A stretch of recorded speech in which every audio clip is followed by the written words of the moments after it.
Nous voulons que Dieu se manifeste comme si nous sommes avec lui, alors que nous ne sommes plus. Et on tombe dans la contrefaçon.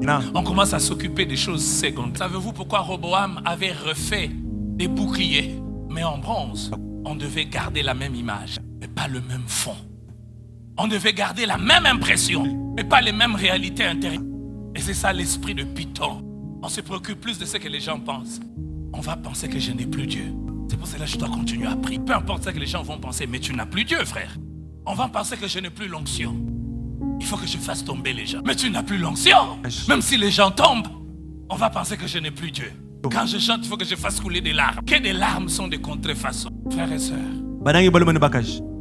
l'esprit de Python favorise la contrefaçon. Et j'aimerais parler des 4 choses dans lesquelles l'esprit de Python encourage la contrefaçon. Première chose, la présence de Dieu. L'esprit de Python favorise la contrefaçon de la présence de Dieu. Vous savez, frères et sœurs, on ne se rend peut-être plus compte. Nous voulons plus créer la présence de Dieu que vivre la présence de Dieu. Je ne suis pas contre les instruments. C'est des moyens que le Seigneur nous a donnés pour l'élever et l'adorer.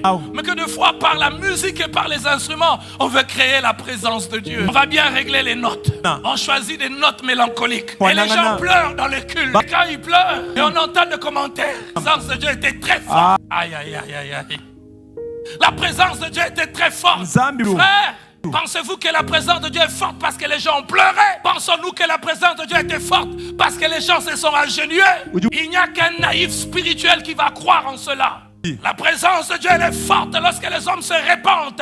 Ils tournent le dos au péché. Ils décident de vivre une nouveauté de vie. Une adoration qui nous pousse à nous agenouiller, qui nous pousse à pleurer, à avoir des émotions exaltées, mais qui ne nous amène pas à aimer Dieu, à la repentance. Ce n'est pas la présence de Dieu, c'est un produit psychologique. Il y a trop de psychologie dans nos églises.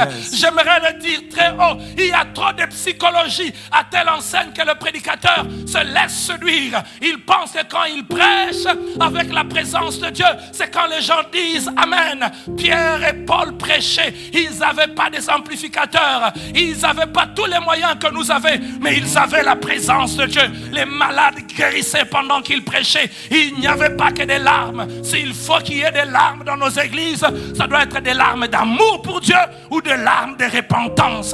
Pas des larmes des émotions touchées. Pas des larmes simplement du fait que l'on a aimé la musique. On peut aimer une musique sans aimer celui qui est adoré par la musique.